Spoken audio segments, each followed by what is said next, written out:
प्रमद बर' आरो फेरेंगा बिथांमोना गुन्दा सोदों गुन्दा बेखौ हमनानै जेलाव हरनांगौ। हाग्रा बिफान मुर्दाबाद।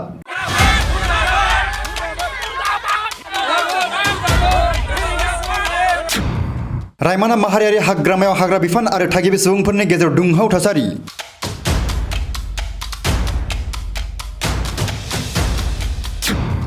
बन लायनो थांनायाव बिटिसि सोरखारजों दाजानाय एनजिअआ अनन्त बसुमतारीखौ गाग्लोबनायनि गोख्रों अजद। मैदेर हाथाय लायग्रा माबा हाथाय लायग्रा होनना गाज्रि फोसावदों, नाथाय बे खोथाया नंखाय। बियो बेनिफ्राय सारेन्डार जाखाबाय। बेबादि आखल आखु बियो गैखालेमोन। बन लायनो थांदोंमोन, बेखौ बन लायनो थांनायावनो बेखौ आक्रमण खालामबाय। अनन्त बसुमतारीखौ एनजिअआ गाज्रि रोखोमै बुनानै गोब्राब जोखोम खालामदों। गाज्रिथारै बुनानै जोखोम खालामदों।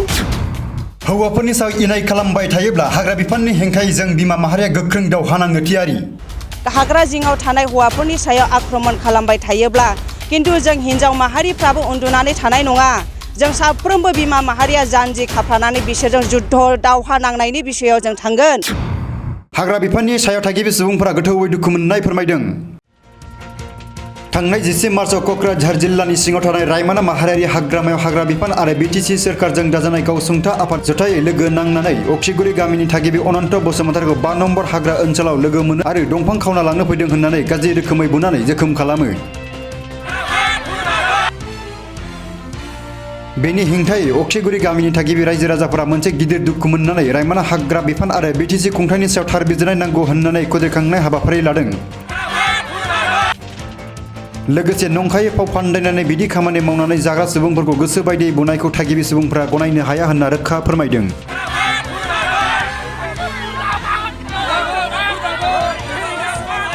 बे समाव जोङो मोनसे गोबां दुखुनांथाव बिसयफोरखौ नुनायनि गेजेरजों दिनै जोंनि बे रायमना रेन्जनि खाथियाव थानाय अक्सिगुरि गामिनि जेसेबां महिला बिमाफोर दङ, बे महिला बिमाफोरनि गोसोआव ओरैबायदि गाबखांनायजों दिनै जों दुखुजों गसंबाय। मानोना जोङो दिनैनि बे फेसमेटखौ होनो थाखाय जोङो लेंहरदों। दिनै बिसोरो बुंजों जे जायफ्रा दानि गोदान दानानै होनाय जे एनजिअ आरो बेजों लोगोसे फरेस्ट, बिसोरो बुंदों, गोबां खोथा बुंदों मिडियाफोरनि सिगाङाव जे जाया सिगांनि समावहाय सिखारिनिफ्राय बे सारेन्डार जानाय गाज्रि खोथाजों बुंदों। मैदेर हाथाय लायग्रा माबा हाथाय लायग्रा होनना गाज्रि फोसावदों, नाथाय बे खोथाया नंखाय। बियो बेनिफ्राय सारेन्डार जाखाबाय। बेबादि आखल आखुआव बियो गैखालेमोन। बियो जे बन लायनो थांदोंमोन, बेखौ बन लायनो थांनायावनो बेखौ आक्रमण खालामबाय, गाज्रिथारै बुनानै जोखोम खालामदों। बेनिखायनो बियो जे दा गाज्रि हालोदाव दङ, गोबां बियो खस्थ' मोननानै दं। बिनि बुजानाय सिनफोरखौ नुनानै दिनै जों बिमाफोरनि जिबना थानो हायाखै। जोङो गाबखांदों, जोङो दुखु मोनदों। बेनिखायनो जोङो बे समाव जोङो गोबां बाथ्राजों दिनै बिसोरनि सायाव दुखु मोननाय थाबाय। जायहा जे फेरेंगा सार, बिसोरो जे गावसिनि थाखाय मोनसे एनजिअ आफादखौ दानानै होदोंमोन, बिसोरो जे बुंदों गोजौनिफ्राय जोंहा बेबादिनो बिथोन दंखायो, अर्डार दंखायो होननानै।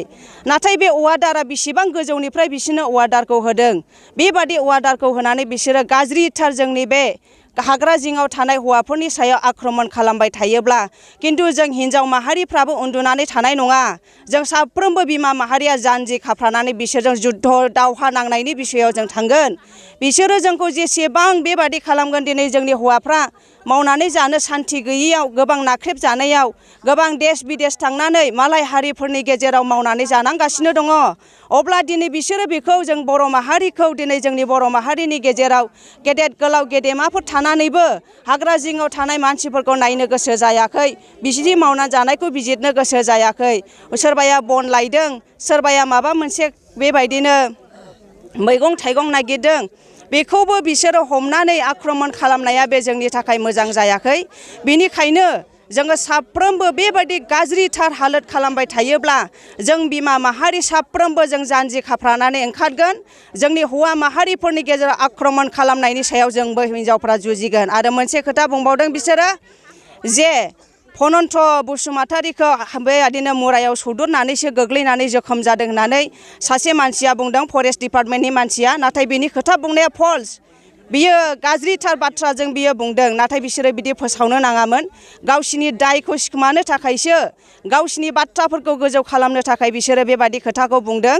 बेनिखायनो जे आंनि बिबोनां अनन्त बसुमतारीखौ दाय गैयालासे दानि फेरेंगा ग्रुप दानानै होनाय आरो एनजिअ डिपार्टमेन्ट बिथांमोना जेबो आखायाव जेबो गैयालासे जे बिथांमोना जोंनि बिबनायखौ होसो होसो दोखो दोखो बुदों आरो जे जोंनि मानसियाखौ दाय गैयालासे मा रोखोमै बिदि बुनो हाखो आरो मानसिखौ जे दाय मोनब्लाबो बिदि दोखो दोखो बुनायनि मोनसे नियम निथि गैया मबे आयेनाव दङ मबे ल'आव दङ दिनै जोंनि बे एलेखानि जे हाग्राखौ जे मोनसे नेसनेल पार्क होननानै जे फेरेंगामोन प्रमद बर' बिथांमोना फाननानै जाजोब्बाय मानो होनोब्ला बे हाया दिनै बिटिसिआव गोग्लैनाय हामोन सेन्ट्रेलाव फाननानै जाबाय बे हाग्रा आरो हाया बियो मोनसे जोंनि बर'फोरनिमोन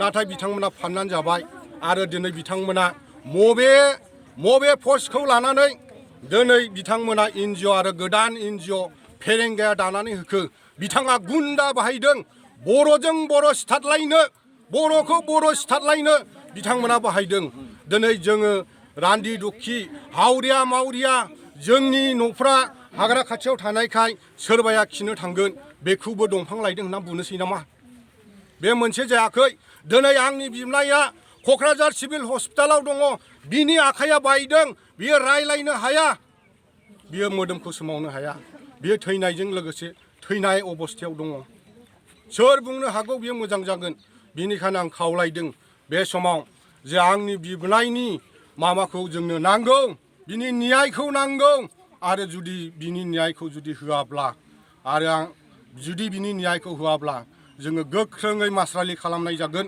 बिनिखायनो आङो खावलायदों जे बे समाव जे जोंनि जे एलेखायाव थानाय प्रमद बर' बिथांमोना बिनि सायाव आंनि बिबनायखौ मा रोखोम नोजोर होयो मा रोखोम आरो जायफोरा बुदों बिथांमोना मा दाय मोननानै बुदों बिथांमोननि न्यायखौ जोङो जेने थेनेलाबो जोङो नागिरनो थामथिमखौ जोङो गनायनो हाया जोङो दानो सिफायनांगौ आरो बेखौ बोखारनांगौ दानो सिफायनांगौ फेरेंगाखौ जोङो नाङा फेरेंगाखौ जोङो नाङा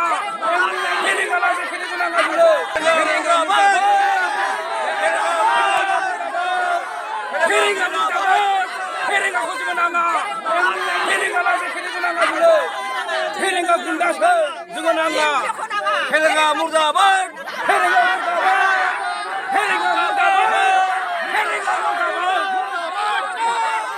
एनजिअ आरो फेरेंगा ग्रुप दानानै होनाय जे बिथांमोना जे आंनिनो बिब'नि बिसाज्ला